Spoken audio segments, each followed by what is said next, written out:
اعوذ باللہ من الشیطان الرجیم، بسم اللہ الرحمن الرحیم۔ یوم عید الفطر۔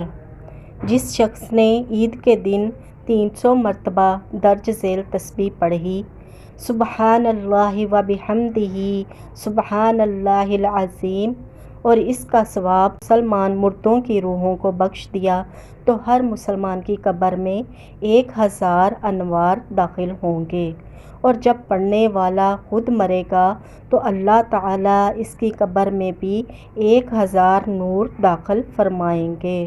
سبحان اللہ۔ نماز عید الفطر۔ عید کی نماز کے بعد 2 رکعت نماز نفل پڑھیں۔ ہر رکعت میں سورہ فاتحہ کے بعد 1 مرتبہ سورہ الماعون اور 3 مرتبہ سورہ اخلاص پڑھیں تو اس کا صدقہ فطر کا ثواب حاصل ہوگا۔ صدق اللہ العلی العظیم۔